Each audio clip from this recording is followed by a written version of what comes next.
Advertisement कर रही है, आप पोस्टर लगा के पैसा वगैरह बाद में हम लोगों को भुगतना पड़ेगा जो टैक्स पे ही हैं। इन्हीं को बाद में किसने देना है? ये तो हमारे पे ही बर्डन पड़ना है। ये क्या कर रहा है? बंगले में बैठा है, विद फैमिली ऐश कर रहा है, मुफ्त की बिजली इसके लिए, मुफ्त का पानी, मुफ्त का ये। बीजेपी का जो नरेंद्र मोदी सेंट्रल गवर्नमेंट में है, इसने दुनिया में हिंदुस्तान को जता दिया। ये क्या है? बिना मतलब IAS अफसर बना बैठा है, झूठा आदमी। इसके मिनिस्टर मनीष सिसोदिया को देख लो, मैंने 24,000 कमरे स्कूलों के अंदर बना दिए। अरे बना दिए तो उनमें 24,000 में स्टूडेंट कितने बढ़े ये तो बताओ। केजरीवाल कहने लगे महा ईमानदार हैं, ये हैं वो है, ये करूँगा वो करूँ। क्या किया इसने? अभी ये क्या 10 साल से यहाँ का जो है ना चीफ मिनिस्टर नहीं है, तब इसको ये कूड़ा याद नहीं आया जो पहाड़ बना रहा है। अगर ये बिजली की स्कीम खत्म तो केजरीवाल खत्म। कैसे कैसे? वो फ्री देना बंद करे, जीरो हो जाएगा।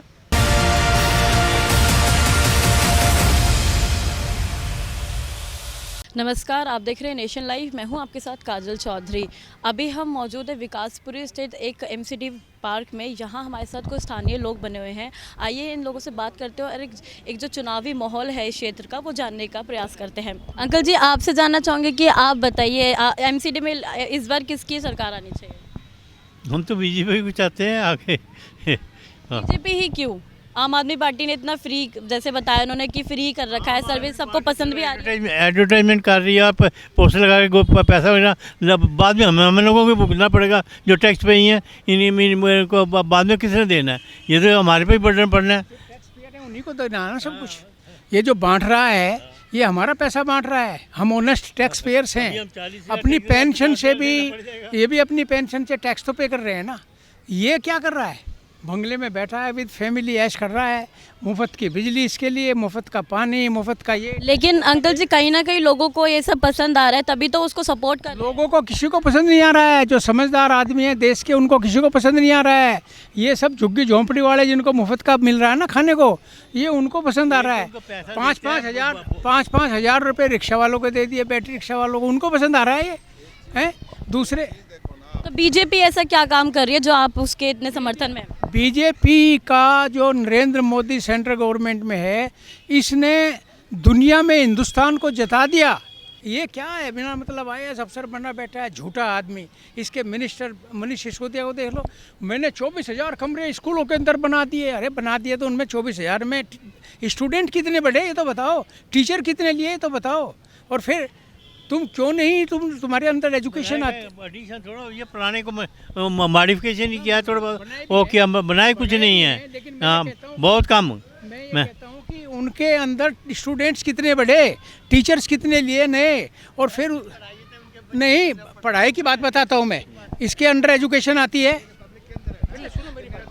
जब एजुकेशन इसके अंदर एजुकेशन आती है दिल्ली गवर्नमेंट के अंदर। लेकिन अंकल जी, केजरीवाल तो हमेशा दावा करते हैं कि उन्होंने एजुकेशन के और हेल्थ सेक्टर में बहुत अच्छा काम किया है, बहुत बढ़िया सुविधा है। 80 साल की उम्र में कि I am a young man, I have got all the teeth intact and I can walk 3-4 kilometres in a day, तो मैं जवान बन जाऊँगा? बोलो। केजरीवाल कहने लगे महा ईमानदार हैं, ये हैं वो है, ये करूँगा वो करूँ। क्या किया इसने? अभी ये क्या 10 साल से यहाँ का जो है ना चीफ मिनिस्टर नहीं है, तब इसको ये कूड़ा याद नहीं आया जो पहाड़ बना रहा है। तब इसको कैसे डिस्पोजल करना चाहिए था? इसकी ड्यूटी नहीं थी, अब फेंकवाने की ड्यूटी है इसकी। क्योंकि नहीं, वो तो पेमेंट नहीं दे रहा है और एडवर्टाइजमेंट की तरह पैसा खर्च कर रहा है। मेरी वाइफ। अंकल जी, आपसे जानना चाहूँगी, आप बताइए MCD में इस बार किसको आना चाहिए? भाई बीजेपी को ही आना चाहिए हर जगह, सेंटर में भी और उसमें भी। सेंटर में तो आना ही आना चाहिए, सेंटर में तो आना ही आना चाहिए बीजेपी को, ठीक है कि नहीं? लेकिन मैं ये कह रहा हूँ, एजुकेशन डिपार्टमेंट दिल्ली का पूरा दिल्ली गवर्नमेंट के अंडर है। क्यों नहीं इसने जो है ना दिल्ली गवर्नमेंट के जो है पब्लिक नो अभी मेरे से बात कर लो पूरी। पब्लिक स्कूल के सब टीचर्स में से 50% टीचर्स इसको गवर्नमेंट स्कूल में ट्रांसफ़र करने थे और उनको पूरी तनख्वाह देनी थी। और जितने गवर्नमेंट स्कूल के अंदर क्वालिफाइड टीचर लिए जाते हैं उन सबको पब्लिक स्कूल में देना था। तब पता लगता है कि रिजल्ट किसका अच्छा आता है। Is doing nothing. अंकल जी, आप बताइए क्यों नहीं, आप बताइए कि आप बीजेपी क्यों चाहते हैं? भाई हमें तो वो शुरू से पसंद है बस, और देश के लिए अच्छा काम कर रहा है। क्या क्या ऐसा कौन सा काम है जो वो बहुत अच्छा? हमारे देश का कोई पूछता भी नहीं था, अब बहुत इज्जत है विदेशों में हमारे। आप सिर्फ बीजेपी को इसलिए सपोर्ट करते हैं क्योंकि वो इंटरनेशनली मुद्दों को उठाते हैं, नेशनल चीज़ों को करते हैं सब। देश को बहुत अच्छी तरह से चला रहे हैं। हम हथियार जो है बाहर से खरीदते थे, अब हमारा देश अपने खुद हथियार बना के बाहर बेच रहा है, तो काफ़ी तरक्की की है। अब जैसे केजरीवाल है, इसने फ्री कर दिया, समझो बिजली फ्री कर दी है, अब उन्होंने डोमेस्टिक फ्री कर दी, जो कमर्शियल है उसका रेट देखो ना क्या है।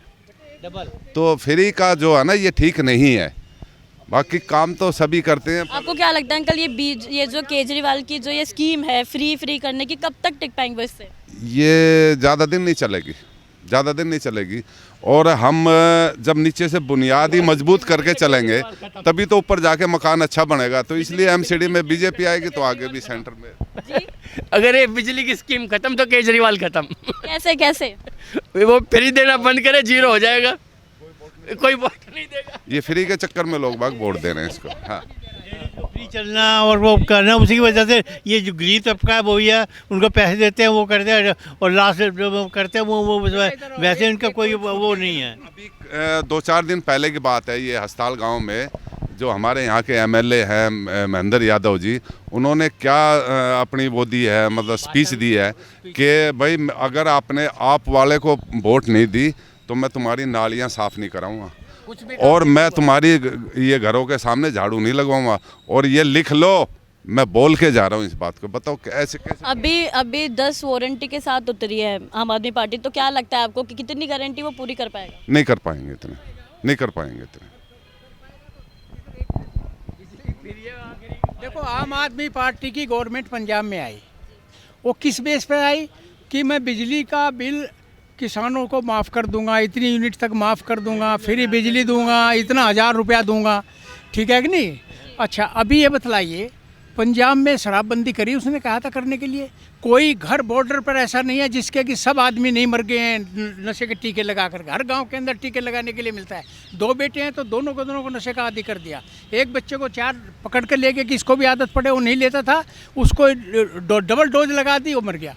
मुझे बतलाए कि अगर हम बात करें कोरोना काल की, कोरोना में दिल्ली सरकार की तरफ से कितनी सुविधाएं मिली आपको? कोई सुविधा नहीं थी, सेंटर के सिवा कोई सुविधा नहीं थी। सेंटर ने ही सब कुछ किया, इन्होंने कुछ नहीं किया, इन्होंने ये खा गए बेच के। अब हमारा ये पार्क है, इस पार्क में कुछ नहीं होता है, कुछ भी तो नहीं होता। वो कह देते हैं एमसीडी में जाओ, एमसीडी वाले कहते हैं निगम पार्क उसके एमएलए के पास जाओ। हमारा गांव है, ये काफ़ी सालों पुराना, 700-500 साल पुराना है, और इस गांव में कम से भी कम ना तो 40 साल 45 साल पहले सीवर लाइन डली थी। उस टाइम आदमी कम थे, जनरेशन कम थी, तो छोटी लाइन थी। अब कैपेसिटी बढ़ गई है तो उसकी वो भी तो बढ़ानी चाहिए। इसका कई बार उन्होंने बजट करा चुके, ये हमारे यहाँ के जो एमएलए साहब हैं आम आदमी पार्टी से, पर नहीं डलवाया, पैसे खा गए सब। यहाँ से पहले पार्षद रही हैं सरिता जिंदल जी, उन्होंने क्या काम करा यहाँ पे? बीजेपी सरिता जी ने बहुत काम कराए। क्या क्या काम किए उन्होंने? जैसे यही पार्को वार्को काम है, झाड़ू का है, ये गाड़ियाँ लगवा रखी हैं ऐसे नहीं। हाँ, ये देख लो, ये सरिता जिंदल का ही बोर्ड था, इसको तोड़ के। तो ये थे यहाँ के स्थानीय लोग जिन्होंने हमें चुनावी हाल के बारे में यहाँ बताया, जो भी गतिविधि यहाँ चल रही है उनके बारे में इन्होंने यहाँ बताया, जो इनकी परेशानी थी, जो भी इनके समाधान थे उनके बारे में हमें यहाँ पर इन लोगों ने सब बताया। और आपको बता दें कि चुनाव आयोग की तरफ से तारीखों का ऐलान तो हो चुका है कि 4 तारीख को मतदान होंगे और 7 तारीख को नतीजे आएंगे। इस खबर में इतना ही। ऐसे ही अन्य खबरों के लिए बने नेशन लाइव के साथ मैं काजल चौधरी, कैमरा पर्सन जतिन के साथ, नेशन लाइव।